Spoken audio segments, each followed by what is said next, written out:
의 이름으로 기도하옵나이다. 아멘.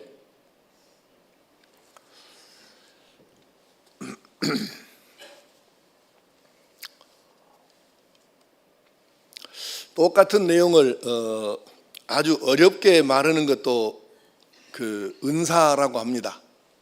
근데 똑같은 말을 아주 쉽게 하는 것도 또 은사라고 합니다. 그래서 내가 가끔 생각을 해요. 나는 도대체 어느 쪽의 은사를 받은 사람인가 생각을 하는데 내 스스로는 나는 같은 것이라도 좀 쉽게 하는 은사를 받았다 이렇게 생각을 하는데 듣는 성도들은 아니요, 반대인 것 같은데요. 이러면 헷갈리죠. 자, 오늘 말씀은 박명미 권사님 웃음이 상당한 의미가 있는 것 같은데 뭔 뜻이에요 그거는?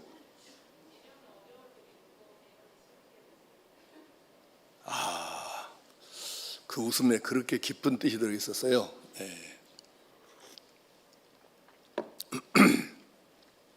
로마서 9장 19절 이하의 말씀은 지난 시간에 18절까지 말씀을 함께 나누었는데 그 말씀에 이어지는 말씀이에요. 지난주의 말씀은 하나님께서는 하시고자 하시는 자를 긍휼히 여기시고 하시고자 하시는 자를 완악하게 하신다고 18절 말씀에 이르셨는데 이제 여기에 대한 해석이 분분해요. 근데 사실은 바른 해석은 하나밖에 없어요. 그래서 하나님께서 잘 들으세요. 완악하게 하신다는 이 말씀이 하나님께서 바로의 마음을 강팍하게 또는 완악하게 하셨다. 이게 뭔 뜻일까? 아니 그러면 하나님께서 이 바로의 마음을 막 아주 그 악하게 하시고 죄를 짓게 하시고 막 이렇게 안 좋은 감동을 불어 넣어 주셨다는 뜻일까? 그거는 아니라는 거예요. 그래서 우리가 이 부분을 오해하면 성경 전체를 해석하는 데 오류가 생기기 때문에 이 부분에 대한 이해가 바르게 선행되어야 합니다. 짧게 정리를 해드리면 하나님께서는 가만히 있는 사람을 너 죄 지어라, 악하게 살아라 이렇게 감동을 절대로 시키실 수 없는 분이에요. 하나님은 절대 선이시기 때문에 사람들에게 안 좋은 쪽으로의 감동을 불어 넣어주시는 그런 분이 아니시라고 말이에요. 여기서 우리가 오해를 하면 안 된다는 뜻입니다. 그런데 사람이 계속해서 악을 도모하고 너무 하나님과 어긋진 길로 나아가면 하나님께서 그 사람을 적극적으로 막으시는 것이 아니라 그냥 놔둬버리시는 거예요. 여러분 이게 잘 기억하셔야 돼요. 방임이라는 것은 무서운 것입니다. 우리가 하나님 앞에서 살 때 잘못된 길로 가고 어긋진 길로 가고 죄를 짓고 하나님을 거역하고 막 이래 하면 하나님께서 이놈 그러면 안 돼. 그러고 이렇게 회초리질을 조금씩 해주셔야 되는데 그래도 우리가 혼도 좀 나고 하잖아요. 그래서 뭐 세상 살면서 넘어지고 실패하고 부도나고 뭐 어긋지고 막 복잡한 일이 생기잖아요. 그러면 눈치 빠른 사람들은 혹시 자기 죄 때문이 아니라 할지라도 자기 삶을 돌아보면서 내가 지금 하나님 앞에 뭐 이렇게 좀 문제되는 건 없는가, 내가 하나님 앞에 순종하지 못하고 오히려 어긋진 길로 간 것은 없는가 이렇게 돌아보면 자기에게 약이 되는데 그렇지 못하고 사는 사람들이 사실은 많이 있어요. 근데 하나님께서 모른 척 그냥 그러면 너 알아서 해라 이러면 그러고 그냥 상관을 안 하시는 거예요. 그러면 이걸 뭐라고 좋은 단어가 이걸 표현하는 단어가 뭐가 있을까요?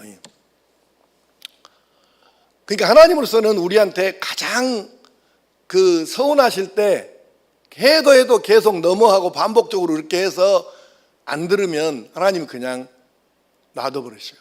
이걸 우리가 방임이라 그래요. 너 알아서 해봐라. 그래서 사람들이 아주 못되게 악을 행하고 잘못된 길로 가는 사람들이 교회 다니는 사람들도 많이 있어요. 그러니까 이거 잘 생각하시면서 그런데 하나님께서는 그 사람이 악을 행하도록 죄를 짓도록 감동하지는 않으셨지만 그렇게 방임해서 네 알아서 해보라 그러면 이렇게 놔두셔가지고 계속해서 죄를 짓고 악을 행할 때에 하나님께서는 그 죄와 악을 통해서도 하나님이 하시고자 하시는 말을 이루신다는 말씀입니다. 예를 들어봅시다. 자, 이 한 번, 두 번이지 요셉의 형들이 요셉에 대해서 시기하고 질투하고 막 못되게 하는 짓이 한두 번이 아니에요.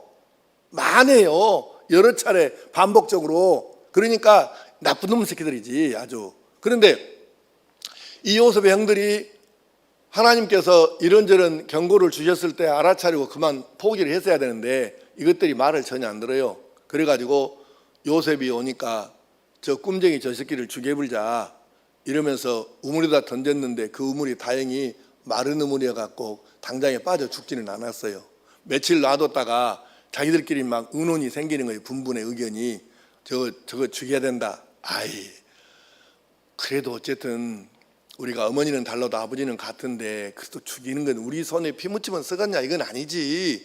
이렇게 하는 사람도 있고 그러니까 10명의 형들 중에서 그렇게 하니까 그래서 결론은 마치 사막의 그 장사치들 대상들이 지나가니까 우리가 뭐더라 우리 손에 피를 묻혀야 팔아보면 돈이라도 벌고 낫지 않겠냐 팔아불자 이렇게 해서 사막의 대상들한테 동생을 판 거예요. 배다른 동생을. 그런데 자 여기까지만 생각해 봅시다. 형들이 잘한 거예요 못한 거예요? 못한 것 정도가 아니죠. 이런 죽일 놈들이 어디 있어요. 네. 그런데 하나님께서 그 과정 속에서 형들에게 너 그 동생 손 봐봐라 손 좀 봐줘라 저 새끼 아주 좀 밉상스럽지 않냐? 저 손 봐봐라 뭐 이렇게 계속해서 하나님께서 요셉의 형들의 마음을 이렇게 막 꼬드기셨습니까? 한 번도 그런 적이 없으셔요. 그럴 수가 없는 분이라니까 하나님이 절대 선이시기 때문에. 그런데 그렇게 해서 대상에게 팔렸습니다. 그래서 보디발이라고는 애굽의 그 황제의 경호실장 집에 팔렸어요. 노예로. 거기서 삽니다. 노예살이 하는 게 뭔 재밌겠습니까? 그런데 거기서 뭐 그런 일이 전혀 억울한 일이 하나도 없었던 것처럼 요셉이 열심히 일하며 사는 충성을 하는 거예요. 보디발에게 충성을 하는 거예요. 그래서 주인이 보디발이 요셉에게 많은 자유도 주고 그 집에 총무를 삼았네요. 근데 한번 따라서 해봅시다. 잘생긴 것도 죄입니까? 어째 박 장로님은 안 와요? 박정은 장로님은. 다시 잘생긴 것도 죄입니까? 마지 못해서 그냥 하네. 요셉이 상당히 잘생겼던가 봐요. 나는 사실 안 봐서 모르겠어요. 그런데 증언이 잘생겼나 봐. 그래갖고 보디발의 부인이 요셉에게 마음이 아주 완전히 가물어가지고 이게 사건이 복잡한 거예요. 그래가지고 요셉을 꼬시는데 요셉이가 안 넘어가. 그러니까 열받아가지고 이 보디발의 부인이 요셉을 또 모함해가지고 감옥에 쳐넣어버리잖아요. 자, 보디발의 각시가 좋은 사람이요 나쁜 사람이요? 징역의 나쁜 여자지요. 징역의 나쁜 여자지. 그런데 이 나쁜 여자가 감옥에 쳐넣는데 아니 생각해 보세요. 요셉의 형들이 그렇게 못된 놈들이 갖고 이 사막의 대상들에게 팔아갖고 노예가 됐는데 하나님은 노예로 팔린 형들의 시기 때문에 노예로 팔린 요셉을 그대로 놓아두지 아니하시고 그것을 이용해서 보디발의 집으로 들어가게 하시고 보디발의 마누라가 나쁜 마음을 품고 감옥에 쳐넣었는데 감옥에 쳐넣은 것 자체는 무지하게 나쁜 짓거리지만은 하나님께서는 그 악을 형들의 악과 보디발의 아내의 악을 합쳐가지고 거기서 왕의 신하들을 감옥에서 만나게 해가지고 거기서부터 역사가 또 새로운 역사가 시작이 돼서 애굽의 총리 대신으로 뒤집어지는 일이 생기잖아요. 이 가정에서 요셉의 형들과 보디발의 마누라는 너무 악하고 나쁜 거예요. 너무너무 못된 짓거리 한 거예요. 근데 하나님이 한 번도 그들에게 너 요셉을 꼬셔봐라, 요셉을 팔아먹어봐라 이러신 적이 없잖아요. 다 지그들이 한 거지. 그리고 화도 못된 짓거리 하나님께서 그냥 안 맞고 네가 알아서 해라. 그러면 네가 하고 싶은 대로 해봐라. 그래서 악을 했어요. 근데 하나님께서는 그 악조차도 활용을 하셔가지고 요셉이 하루아침에 애굽의 총리 대신이 되게 하셨으니까 따라합시다. 하나님은 신묘막측하신 분이에요. 그렇죠. 진짜 신묘막측이죠. 어떻게 이 하나님의 오묘하심을 우리가 이 머리로 어떻게 하나님의 그 오묘하심을 다 우리가 이해할 수 있게요? 모릅니다. 우리 너무 신묘막측하신 거예요. 그러니까 사람이 악을 행해도 하나님은 그 악조차도 하나님의 선하신 뜻을 이루는 데에 도구로 사용하신다 그 말이에요. 그럴 뿐이지 하나님이 사람들에게 예를 들어서 가룟 유다에게 성령께서 너 예수 바라라 이러신 적이 없다니까요. 근데 사람들이 구원받지 못한 사람들이 아니 어째 저 인간은 구원시키고 나는 구원 안 시켜주냐고, 하나님이 나쁜 양반이구만, 이렇게 항의를 하는 사람이 혹 있을 수 있는데 그것은 잘못된 것이라는 것을 지금 오늘 본문이 정확하게 우리에게 깨우쳐 주시는 거예요. 이제 그 부분을 한번 넘어가 봅시다. 자, 하나님께서 악을 만드셨거나 죄를 만드셨거나 악을 행하거나 죄를 짓게 하시는 분이 절대로 아니셔요. 근데 성경은 완악하게 하셨다고 표현을 하고 있는데 사실은 이 말씀이 히브리어를 한글로 번역하는 과정에서 약간의 문제도 있지만 중요한 것은 하나님께서 조장하시고 만드신 것이 아니고 바로의 마음을 비롯해서 요셉의 형들의 마음을 비롯해서 보디발의 마누라 마음을 비롯해서 이 사람들의 마음이 계속 죄로 쓸려갈 때에 막으시다가 한계가 오면 그럼 너 알아서 하고 네 일은 네가 책임져라 이렇게 놔둬 버리신다니까요. 이런 지금 문제가 있는 것입니다. 그런데 잘 기억하셔요. 하나님께서는 포기하고 나 더 이상은 나도 못 해보겠다 야 그리고 포기하시면 그게 뭐냐면 벌이 되는 거예요. 질문 하나 하겠습니다. 아프고 힘들더라도 내가 문제가 있을 때 하나님께서 나를 매를 때리셔서라도 사랑해 주시는 게 좋을까요? 내가 하고 싶은 대로 마음대로 살도록 이제 너 알아서 해라 지금부터는 그렇게 놔두시는 것이 좋을까요? 그러면 뒤지게 맞고 아픈디? 그래도 그쪽을 해야 되겠어요? 기억하셔야 돼요. 내가 매를 맞고 힘들더라도 그 사랑의 울타리 안에 사는 것이 이게 은혜지. 죄를 아무리 지어도 아무리 사기를 치고 거짓말하고 복잡한 짓거리를 해도 하나님께서 모른 척하고 내두고 안 본 척하고 놔두시면 그 자체가 일차적인 심판이라는 거예요. 이걸 우리가 놓치면 안 되는 거예요. 그 자체가 일차적인 심판이에요. 그래서 항상 우리가 기억하고 살아야 됩니다. 하나님께서는 가망 없다고 보여지는 나도 이렇게 지금까지 채찍질을 하시면서라도 돌보시는데 세상 모든 사람을 그렇게 사랑하시지 않겠느냐 하는 것입니다. 많은 사람들이 하나님께 항의하면서 왜 나는 구원시켜주지 않았습니까? 이렇게 말한다고 할 때 말도 안 되는 소리이긴 하지만 하나님께서 거기에 대해서 답을 주셔요. 토기장이를 예를 드셨어요. 지음받은 그릇이 자기를 만든 토기장에게 어떻게 항의할 수 있겠느냐. 토기장이는 용도에 맞게끔 자기가 하고 싶은 대로 이 그릇도 만들고 저 그릇도 만들지 않느냐 이렇게 지금 말씀을 하시는 거예요. 아니 만약에 우리가 성광교회 지금 여기 오늘장에 안 나온 사람은 놔두고 지금 여기 예배당 안에 들어온 오늘장에 나온 여러분들만 하더라도 우리 모두를 전부 다 목사만 맹글고 우리 전부를 한 번에 그냥 장로만 맹글고 전부 다 한 번에 그냥 모두를 다 권사로 맹글고 이러면 되겠어요? 안 되겠어요? 있을 수 없는 일이에요. 말이 안 되는 얘기죠. 전부 목사면 그러면 우리가 다 목사하면 어떻게 했을까? 말이 안 되죠. 있을 수가 없는 일이에요. 그 다음에 은사를, 우리 탤런트 재능을 우리 모두를 다 모든 사람에게 다 한 가지 재능만 똑같은 재능만 줬다. 그러면 우리가 어떻게 되겠어요, 살기를. 이거는 말이 안 되는 거예요.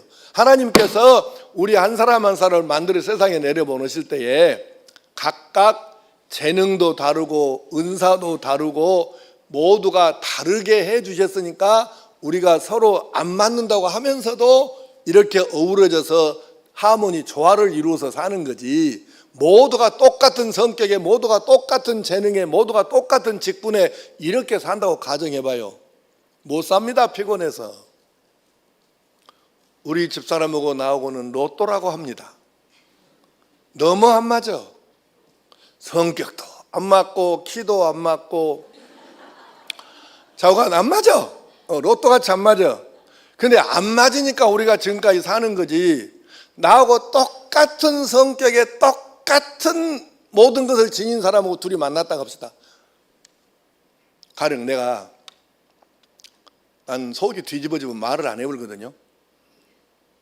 속이 내가 뒤집어져 보면 그럼 예를 들어 일주일 말을 안 한다고 합시다. 우리 집사람도 똑같이 나하고 같은 성격이면 일주일 말 한마디도 않고 살겠죠. 그럼 집구석이 어떻게 되겠습니까? 성격이 안 맞는 것이 우리 부부는 성격이 너무 잘 맞아요. 이런 사람 손 들어봐. 그러면 결혼 잘한 거예요. 여러분 결혼 잘한 거예요.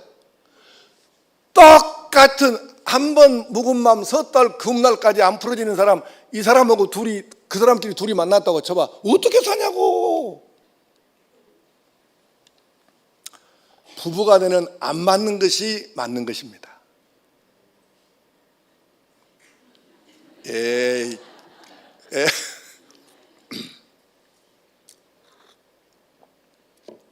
최 장로님 맞아요, 안 맞아요? 지혜롭게 대답을 잘해요. 안 맞는데 맞춰가면서 산다고. 그것이 인생이에요. 그러니까 결국 우리가 잘 생각을 하셔야 됩니다. 우리가 다 틀린 게 아니고 다르다는 것은 하나님께서 서로 맞춰서 아름다운 조화를 이루어서 살라고 하신 거예요. 그러니까 우리를 전부 하나님의 용도 소용에 맞게끔 그렇게 창조해 주셨으니까 그저 우리는 이것이 은혜라 믿고 받아들이고 감사하면서 살아야 할 줄로 믿습니다. 자, 조금 더 나가봅시다. 진도를. 22절에서 24절 말씀이 굉장히 우리 번역이 어렵게 돼 있어요. 내가 한번 읽어보니까 들어보세요. 그냥 이제 우리 개정판 읽겠습니다. 만일 하나님이 그의 진노를 보이시고 그의 능력을 알게 하고자 하사 멸하기로 준비된 진노의 그릇을 오래 참으심으로 관용하시고 또한 영광 받기로 예비하신 바 긍휼의 그릇에 대하여 그 영광의 풍성함을 알게 하고자 하셨을지라도 무슨 말을 하리요. 뭔 말인지 이해가 잘 되는 사람 손 들어봐요. 그래도 몇 명은 들어야지. 한 명도 없으면 어떻게 돼? 그 뭔 말인지 모르고 지금 성경 읽는 거예요? 정직하게 말하면 나도 몇 번을 읽어봐도 이게 잘 해석이 안 돼야. 그러니까 잘 하지도 못하는 히브리어 성경을 다시 두들겨 가면서 사전 찾아보고 막 해갖고 이걸 이제 해석을 하는 거예요. 나도 잘 우리 성경 가지고 해석이 정확하게 안 돼야.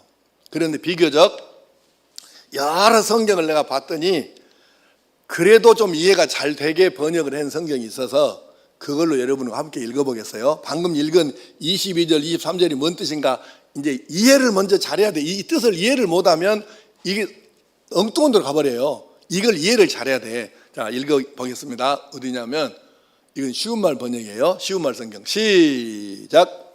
하나님께서 하신 일도 이와 똑같습니다. 하나님께서는 멸망할 수밖에 없는 인간들에게 자신의 진노와 능력을 나타내 보이실 당연한 권리가 있지 않겠습니까? 그러나 하나님께서는 이런 인간들에 대해서도 오래도록 참아오셨습니다. 또한 하나님께서는 자신의 영광이 얼마나 풍성한가를 모든 사람이 볼 수 있도록 자신이 자비를 베풀겠다고 작정하신 사람들에게 은혜를 베푸실 권리가 있지 않겠습니까? 그래서 하나님께서 그런 권리를 사용하셨더라도 그게 뭐가 잘못되었단 말입니까? 그분 하나님께서 바로 우리를 귀에 쓸 그릇으로 부르셨는데, 우리를 부르실 때 유대인 가운데서 뿐만 아니라 이방인 가운데서도 부르셨습니다. 아멘. 이 말씀은 세 가지로 정리할 수 있는데, 우선 하나 22절의 말씀은 무슨 뜻이냐면, 자기 죄 때문에 멸망할 수밖에 없는 사람들에게 바로 멸망을 시켜갖고 하나님의 진노의 능력이 어떤 것인지를 하나님이 그거 하고 싶은 대로 못 하시겠냐. 근데 하나님께서는 바로 멸망 안 시키고 심판 안 하시고 그냥 참고 기다리시면서 계속해서 기회를 주시고 자비를 베푸셨다는 거예요. 이게 잘못된 것이냐? 이렇게 묻는 것이 22절입니다. 23절은 반대예요. 하나님께서 당신의 영광을 드러내 보이시고 잘하고 순종하고 복 받을 만한 사람에게 복을 주시고 싶어 하시고 그들에게 그렇게 영광을 나타내시는 것이 그것이 잘못이냐? 하나님이 그런 권한도 없느냐? 이게 23절이에요. 24절은 우리가 다 멸망받을 수밖에 없는 자들인데도 유대인이든 이방인이든 하나님께서 뽑으셔서 구원받게 하시고 귀한 그릇으로 사용하신다고 하시는데 이것이 잘못된 것이냐? 내가 선택받은 게 잘못된 거냐? 이렇게 말하는 게 24절이에요. 그러니까 22절과 23절과 24절의 이 뜻을 이제 종합해 보면 하나님께서는 모든 것을 다 당신의 선하신 뜻대로 하실 권한이 있으시다는 거예요. 벌을 주실 수도 있고 상이나 복을 주실 수도 있고 이방인이나 유대인을 뽑을 권리도 있으시다는 거죠. 근데 하나님께서는 그 권리를 다 사용을 안 하시고 멸망받아 지옥 갈 사람들에 대해서 참고 기다리시고 계속해서 기회를 주시고 이런 일을 하신다는 거예요. 근데 그게 잘못이냐는 겁니다. 아니, 우리가 여러분도 가끔 이런 말 하는 사람들이 있어요. 와, 우리 전라도 사투리로 광주 사람들이 이렇게 말합니다. 어메, 무등산 호랭이니 어디서 못 오고 자빠졌을까? 저 인간 안 물어가고 완도말로 바꿔말로 상황공 호랑이는 어디서 못 오고 있다냐? 저 인간 안 물어가고 어메, 이런다는 얘기예요. 아주 나쁜 놈이 있으면 저 인간 빨리 좀 어떻게 좀 호랭이가 물어가든지 뭐 벌을 받았는데 왜 저놈이 지금까지 살아있냐는 거지. 그런 말 한 번도 안 들어봤어요? 이렇게 나쁜 놈에 대해서도 하나님께서 당장에 벌 안 주고 참고 기다리시고 주변의 사람들을 통해서 하나님에 대해서 예수님에 대해서 알 기회를 주면서 이렇게 하시는데 기다리시고 참고 자비를 베푸시는 그 하나님이 잘못이냐는 거예요. 그럴 수는 없잖아요. 그래서 하나님께서 우리를 어떻게 대하시는가 계속 참으시고 기다리시고 기회를 주셨다는 거죠. 아니, 지옥 가는 사람들이 하나님께 책임 돌리면 안 됩니다. 당연히 멸망당하고 심판받고 징계받아야 할 사람을 아직도 하나님께서는 계속해서 지금까지 참고 계시고 기다리고 계시고 기회를 계속 주고 계시는데, 아니 여러분, 주변 사람들을 통해서 예수님이 어떤 분인지를 알게 해주고 예수를 믿으라고 전도 소개받고 이런 일을 계속 하는데 본인이 그동안에 다 계속 이걸 발로 찼잖아요. 자기 발로 걷어찼잖아요. 근데 누구한테 핑계를 쳐? 왜 나를 구원 안 시켜? 왜 저것만 구원시키고 나를 왜 구원 안 시켰냐고. 어떻게 우리가 그렇게 하겠어요? 있을 수가 없는 일이지요. 그동안 심판해버렸어야 할 상황이 계속 되었는데도 하나님은 참으시고 자비를 내리시고 그렇게 하셨는데, 이게 하나님의 권리라는 거예요. 하나님의 권한, 구원에 있어서의 절대 권한.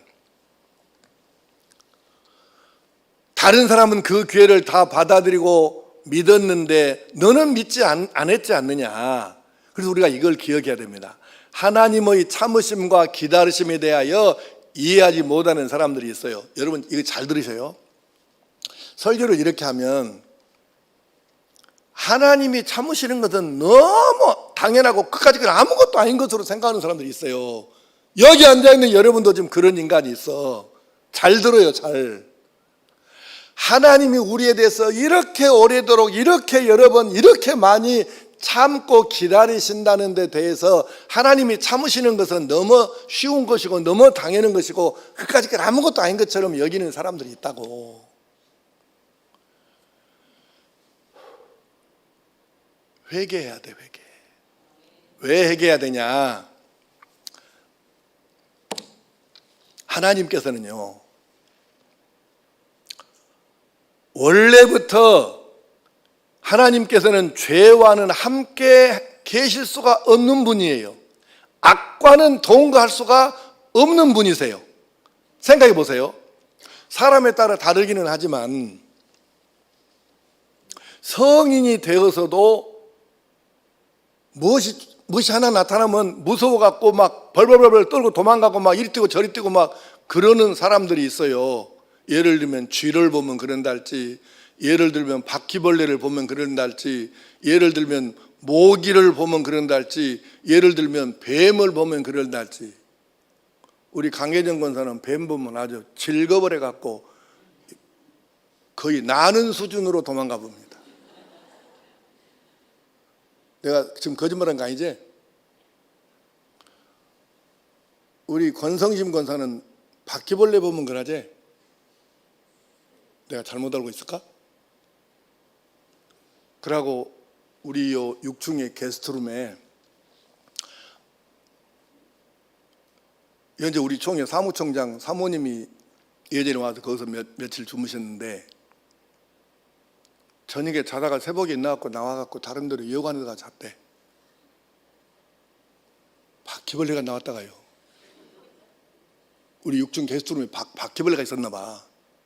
그리고 새벽에 나왔고 다른 데 여관에가 잤다니까. 모텔인가 무엇인가. 나는 궁금한 게요. 아니 뱀이 강혜정 군사를 물어 뜯기를 봅니까? 아니 바퀴벌레가 그 사모님을 잡수시기를 합니까?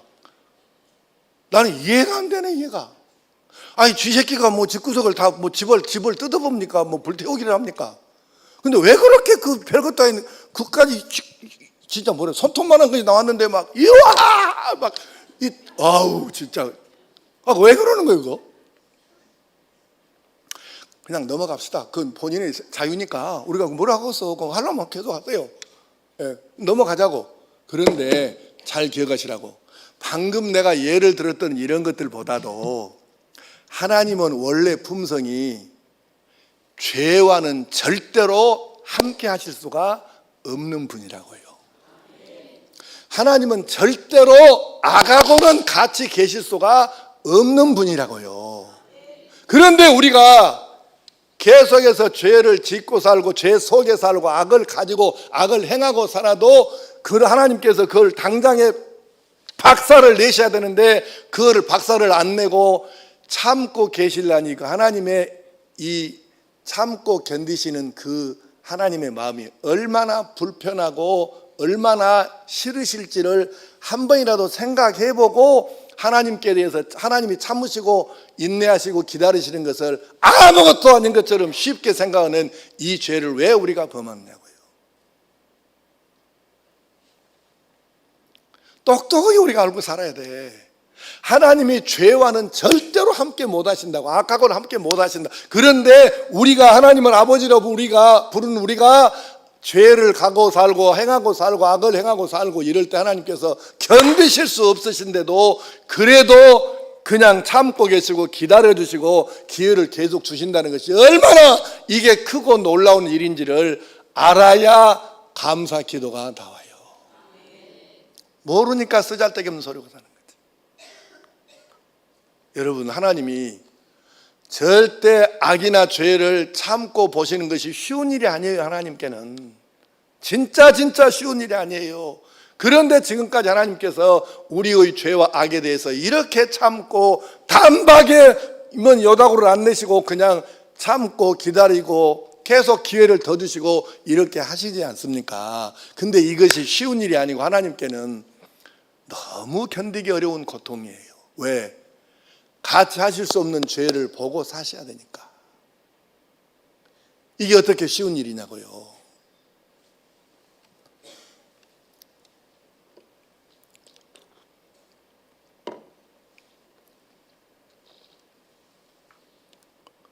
바로 이것이 당장에 하나님께서 심판하시고 벌을 내리셔야 할 상황인데도 그럼에도 불구하고 조금 더 한 번 더 조금 더 한 번 더 참으시고 기다려 주시고 다른 사람들을 통해서 목사를 통해서 계속해서 기회를 더 주시고 이렇게 하시는 이것이 바로 우리를 향하신 하나님의 사랑이라는 것을 기억하시기 바랍니다.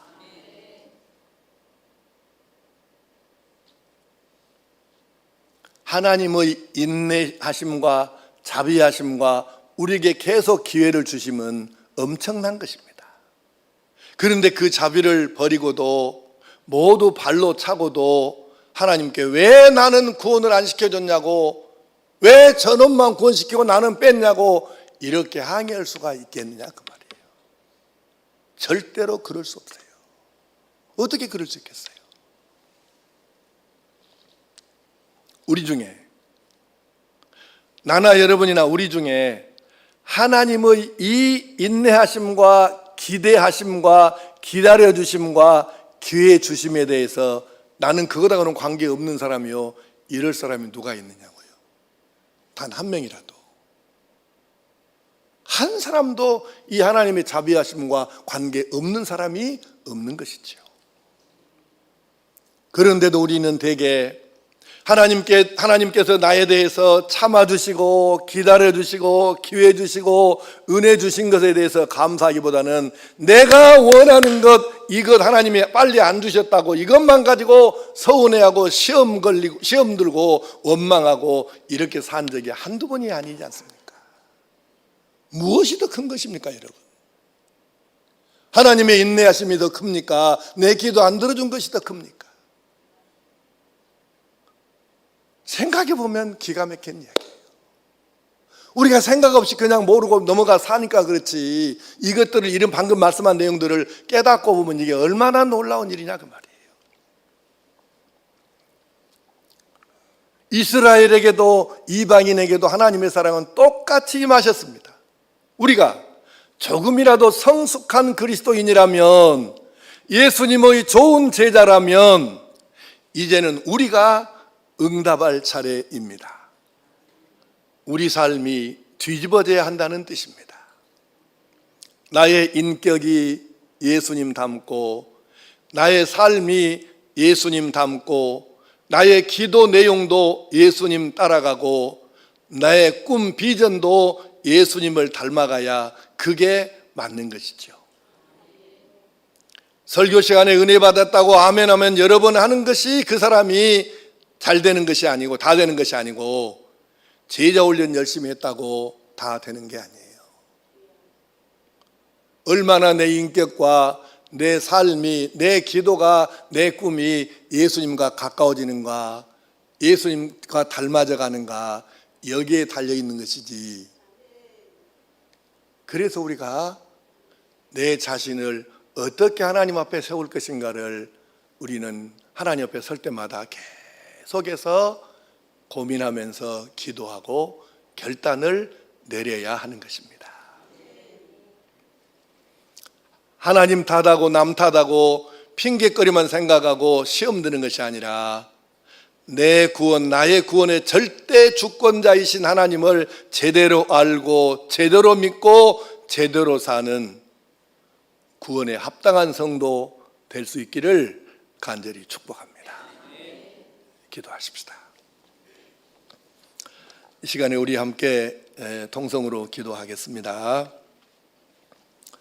첫째는 우리가 정말로 나에 대해서 하나님께서 그동안 얼마나 참아주시고 기다려주시고 기회를 계속 주셨는지 여기에 대해서 깨닫고 감사하고, 그럼에도 불구하고 내가 내 기도 빨리 안 들어준 것만 갖고 하나님께 서운하고 시험 들고 또 사람들과의 관계에 시험 들고 이랬던 거 회개하면서 이제는 내가 정말 예수님 닮은 그런 제자로 살기를 결단하는 기도 하나 해주시고, 두 번째는 내일 중등부, 모레 저학년부와 고학년부 이렇게 여름 신앙 수련회 시작을 하는데 안전하게 은혜롭게 잘 진행되도록 기도해 주시고, 그리고 세 번째는 우리 박은희 이 권사님을 비롯해서 치료 중인 성도들을 위해서 함께 기도해 주시기 바랍니다. 주여 한번 부르고 기도하십시다.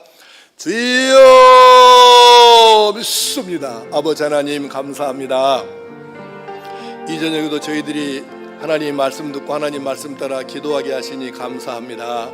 하나님께서 그동안 나에 대해서 얼마나 많이 참아주시고 얼마나 많이 기다려주시고 끝도 없이 은혜를 베풀어 주시고 많은 사람들을 통해서 기회도 주시고 이렇게 역사해 주셨는데, 여기에 대한 감사는 제쳐놓고 그동안에 왜 빨리 응답 안 해주시느냐고, 왜 이것을 빨리 안 해주시느냐고 이렇게 원망하고 서운했던 그런 일이 한두 번이 아닙니다. 아버지 하나님 잘못했습니다. 회개합니다. 용서해 주시옵소서. 이제는 정말로 하나님께서 나 같은 사람 바로바로 심판하지 아니하시고 참아주시고 기다려주시고 기회 주신 것이 얼마나 놀라운 은혜인지, 하나님께서는 죄와 양립하실 수 없기 때문에 결코 참기가 쉽지 않은 일인데도 불구하고 그동안 참아주시고 이렇게 역사하심에 대해서 감사하게 하시고 깨닫는 마음으로 하나님께 또 감사 찬송 올려드리게 하시고, 이제는 내가 하나님의 기대에 부응하여 정말로 하나님께서 기대하시는 예수님 닮은 삶으로 그렇게 살아가기를 결단하고 그렇게 살아내는 성도들 될 수 있도록 역사하여 주시옵소서. 자비하신 하나님 아버지, 우리 모두가 이 하나님의 말씀이 얼마나 소중한지를 깨닫고 말씀 앞에 바르게 결단하고 실천해서 하나님의 도우심과 은혜를 끝없이 입어서 하나님께 영광 돌려드리고 하나님을 기쁘시게 드리는 온전한 믿음의 사람으로 살도록 역사하여 주시옵소서. 자비하신 하나님 아버지, 내일부터 중등부 수련회가 시작이 되고 모레부터 저학년부와 고학년부 여름 성경학이 시작이 됩니다. 성령님 강력하게 임재하시고 개입해 주셔서 하나님 말씀을 이 귀한 심령들에게 잘 전파해서 이 사랑하는 생명들의 마음속에 마음 비석에 하나님 말씀이 잘 새겨지게 도와주시옵소서. 수고하고 애쓰는 교사들을 기억해 주시고 자비하신 하나님 아버지 도우심으로 말미암아 이들의 수고가 좋은 결실로 나타나게 하시고 이들의 수고가 하늘나라 상급으로 자국자국 쌓이도록 역사해 주시옵소서. 함께 기도하고 후원하고 돕는 모든 성도들에게도 하늘의 벽과 땅의 복으로 채워주시옵소서. 자비하신 아버지 하나님, 박은희 권사님을 비롯해 가지고 가정에서 교회에서 치료받고 있는 성도들이 있습니다. 한 사람 한 사람 기억해 주시고 우리 예수님 그 피 묻은 손으로 안수해 주셔서 깨끗하게 주의해 주셔서 살아계신 하나님을 체험하고 승리하는 삶을 살도록 인도하여 주시옵소서.